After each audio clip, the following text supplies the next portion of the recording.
Hello everyone from YouTube, and on today's video, I'm going to review the SH Figuarts Final Form Frieza from the Dragon Ball Z anime and the Dragon Ball manga. Alright, so taking a look at the box, you can see here a bottom logo. Here the sticker to make sure that it's verified. You can see all the accessories on here, the halo. In the back, just more photos of some poses you can do or some other figures you can add to this Frieza, like this Awakening Goku. It doesn't come with it, so yeah. Also shows you some of the effects up here. And on the side, just a little window. The top also mostly just a window with a little bit of an effect piece right here. And that's mostly it, yeah. Alright, so let's take this out of the box now.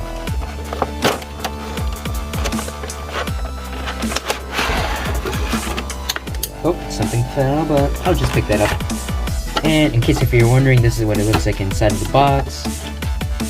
And if you open this up a little, you could get the instructions manual. Alright, now opening up the figure. We'll put that away. And let's take Frieza out.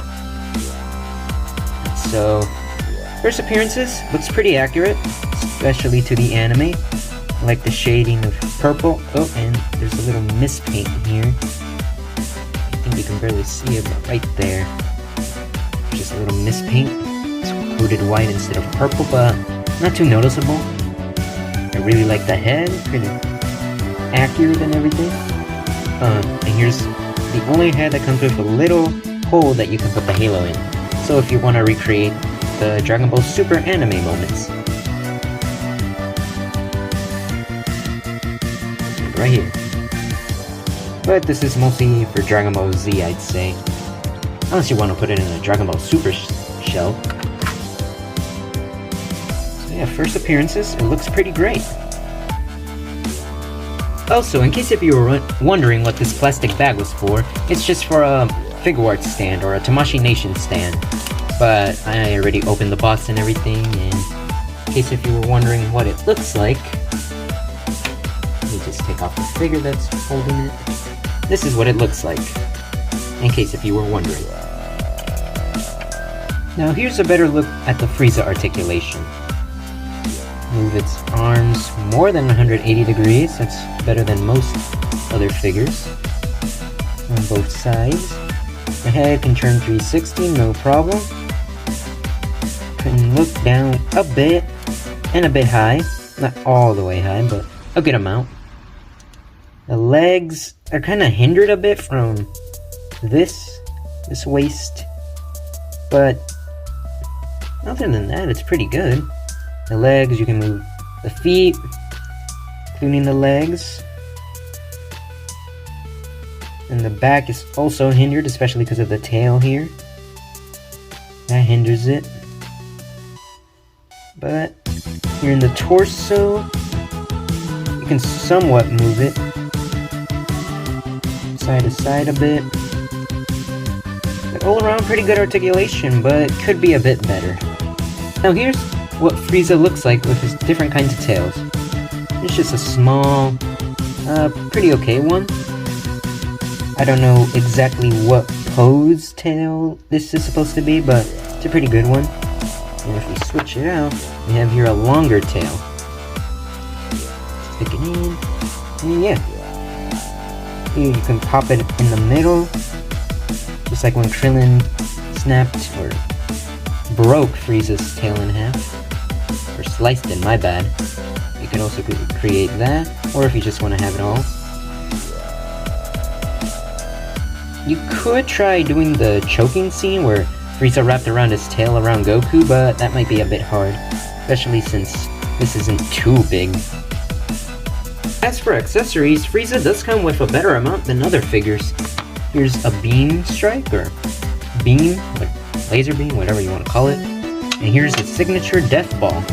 Although I would have liked the color to be purple, since that's what we've seen more often, but red's still good. And as we're here, you can barely see, there's a hole on the beam where you connect the stand that comes with it.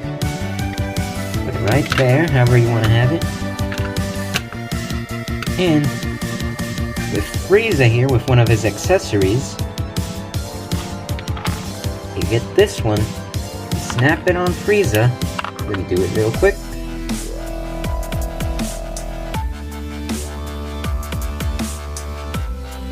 This is being a little harder than usual. There we go. And you recreate this moment. Or with this one. So here's how Frieza looks with it. Let's see, I'm trying to get a little closer so you can see. And also, yeah, you're supposed to take this out first, the hand, then put it in and quickly try to pop this back in. If not, there's a chance you could break it, so do not try to forcibly push this in while the hand's still in there. If not, it might break. And here are some of the other accessories that this figure comes with. The hands and the faces. And here are some poses I did with the figure, with all the accessories.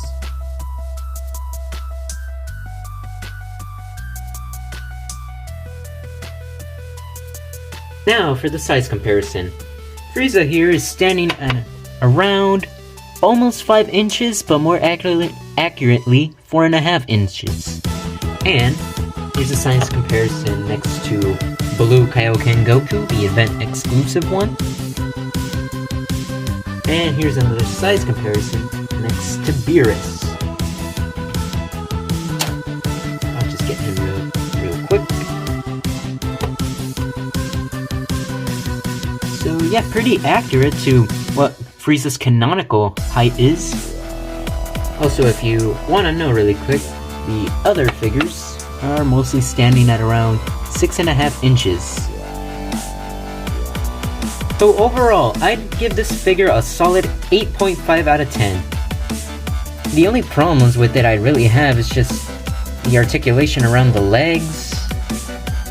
It's kind of hard to stand them up, especially with the tail, and I don't really want to waste a figure stand with him just to keep him standing. 'Cause look, you gotta like lean him forward most of the time, and it barely works, but it doesn't even look good unless you're looking down or up on a certain way. But yeah, overall this figure is pretty great. I'd recommend it for any Frieza lovers and anyone starting their Dragon Ball Z collection, or Dragon Ball Super if you want to use him on that for the Tournament of Power, or Resurrection F. But other than that, thanks for watching, hope you enjoyed the video, please like and subscribe, and leave a comment of what do you think you'd rate this Frieza. Okay, thank you, see ya!